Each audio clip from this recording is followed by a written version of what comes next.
Why should I? No more odds. Here I am sitting in the middle of the night, probably 9 p.m., and I change all the bulbs in my house to red light, so it looks like a little bit like a red district. But it has really helped me change my sleeping patterns because as soon as I turn on the lights, I feel like winding down. And I'm also waking up really early so I can see the sunrise, and it just changes everything. I've been wanting to stay quiet, but then there are other things that I need to process. So basically, what I'm doing here is I'm going to process out loud. Take time to process. 2025 has been about rewiring my nervous system. I'm watching how my body reacts to everything, to light, to silence, to money, to people, to messages that arrive and to messages that never arrive. I'm listening to the speed of my thoughts, the way my heart races or slows down, the way I reach for my phone or for my own breath. It is as if my whole system is learning a new pace, a new baseline of safety that lives inside my cells and not in the reactions of others. What am I processing? I don't know how to explain this year. It's been the year. I've been saying it for a while. That is the best year of my life. Second best is 2020 and 2021. Those years were amazing. I just empowered myself to be free, and I felt what freedom was like for real. This one is more about I know I'm free right now, but with 2025, 2026, it's about having the courage to go all the way. I'm all in. I'm all in life, in expansion, in feeling, in being quiet, in being there for me. It's absolutely beautiful. On the other hand, some things, some people, and some situations have run their course, and I've done a little bit of mourning. I've been slow, now that I discovered the beautiful GNM, German New Medicine. I can understand that probably I have been mourning. My mom died in 2023, but I've been mourning other things too. I'm mourning my life in New York. 27 friggin' years. I'm finally mourning myself within a 20-year-long marriage. I'm also mourning my father for the first time in my life. Since I jumped into emotional detachment to protect my pain, I'm mourning a lifestyle. When I mourned my mom, I was holding her so tight, day and night. She was there with me. Then Myra, my shaman, passed at the beginning of this year, unexpected to me, but she's also very present. I have this thing that I'm present with dead people. I can go back and forth. I'm present in constant time, yet I know when it is time to let go, dissolve, undo, give thanks, let go. Ta-da! Dissolving with soap. Today, Wednesday the 10th of December at 7 a.m., or 7:30 rather, Neptune went direct at 29 degrees of Pisces. I want to speak about this because I think I have been aligning so much with my transits that I am capable of receiving messages beforehand that help me decipher what is unfolding.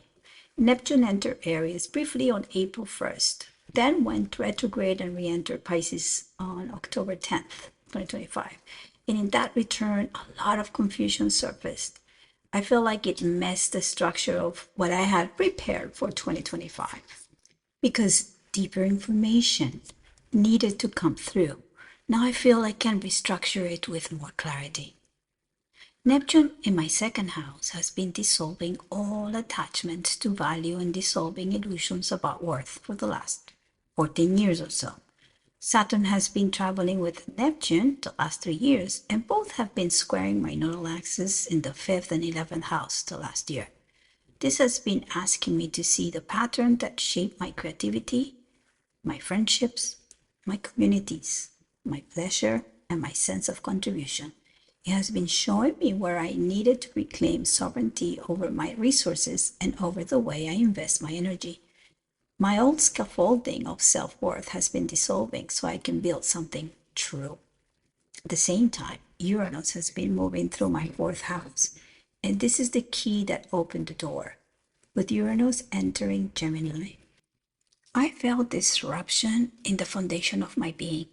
It felt like instability at first, but now I understand it as a revelation that my nervous system was shaped long before I had language. My system adapted to my mother's needs, to her anxiety, to her responsibilities after my father died. I became the one who sensed the emotional climate before it shifted. I was not the oldest child, but the one chosen to support her, and the structure of my nervous system was built around managing everyone else. My mom's gaze had been very critical, very funny at times, and when she could not get her way, it was expressed in a restrained anger. I learned to adapt on a day to day basis. My scope was to measure her mood. Is she funny or frustrated? And I would adapt. Little did I know, this adaptation made me survive both as overcaring person and as a clown. It would shape my nervous system until this year when I noticed it was an adaptation, not the truth. Uranus retrograde made the message even clearer. What I thought were emotional habits were physiological influence. What I thought were psychological tendencies were survival strategies woven into my body. Now I feel the release of these old codes. My fourth house is being rewired from the root. My inner world is reorganizing so my body belongs to me again. This aligns perfectly with GNM: territory, safety, belonging, the sense of who surrounds us and what we must defend or maintain. My conflicts have always been territorial at the root. Where do I feel safe? Where do I feel invaded? Where do I place my body? What do I allow into my field?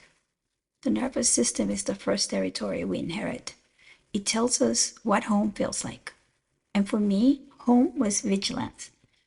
They align with my Saturn in Pisces first house, Neptune in 10th house Scorpio with a balsamic moon in the ninth house MC, Uranus balsamic to Pluto 7th and 8th house, and last but not least, Jupiter balsamic with the Sun 3rd house Taurus.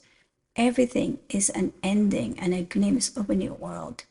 Even my 10 6 lines in my human design chart, including my 6-2 emotional manifesto profile, I chose to intervene when needed. When not, I'm waiting for the next cycle to arise. Now the map is changing. Neptune dissolves false value as Saturn gives form to what is real.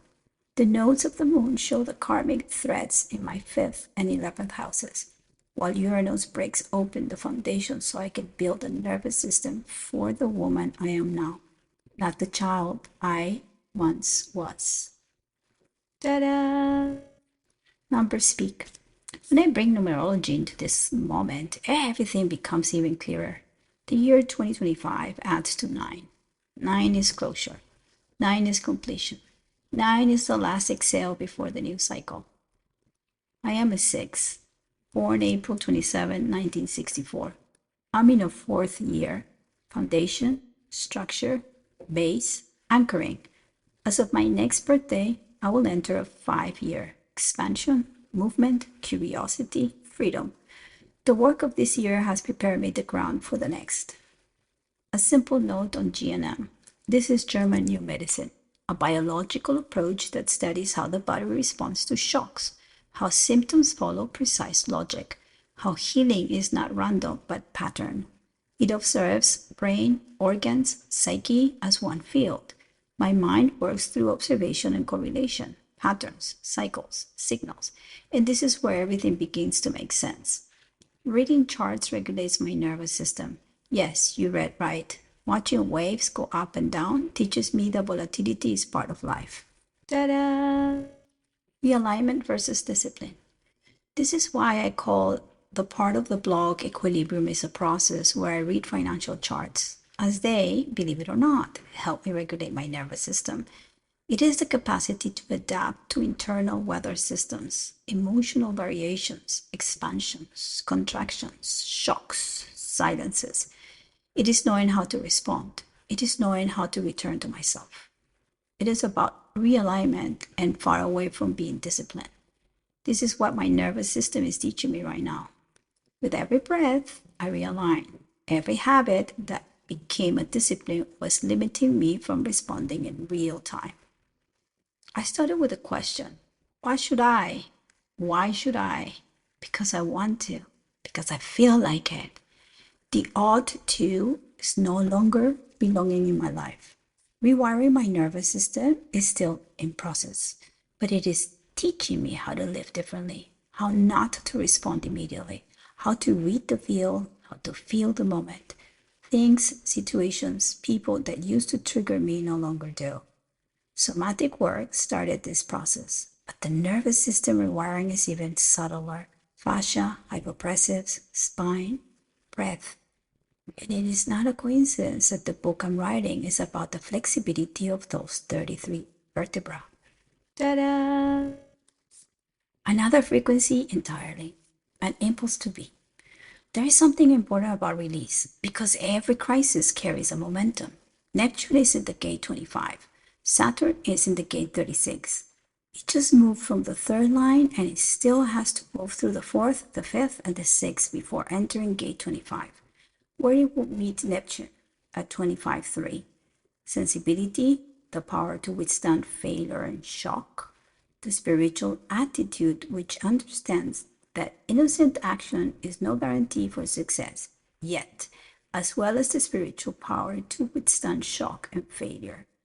And shadow is the loss of innocence and the spiritual attitude through shock or misfortune, which can even lead to crime or suicide. Oops.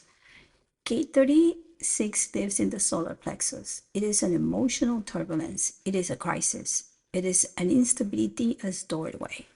In the Sabian symbol, a woman just rising from the sea, a seal is embracing her. Emergence of new forms and of the potentiality of consciousness. There's a footnote, you will follow it. Gate 36 connects to the gate 35, the full channel of experience. It learns through emotion. It is the jack of all trades. It wants to try something new. When this channel is hanging, the system cannot find release. The emotional energy loops, the crisis loops. There is no resolution. This is where the world is right now, trying to resolve emotional currents so they can turn into wisdom. The 36-35 channel matures experience. It transforms chaos into meaning. It returns crisis into expansion. It loops in shadow. It evolves in clarity. This is why I do not think that on February 20th, everything will suddenly be stable.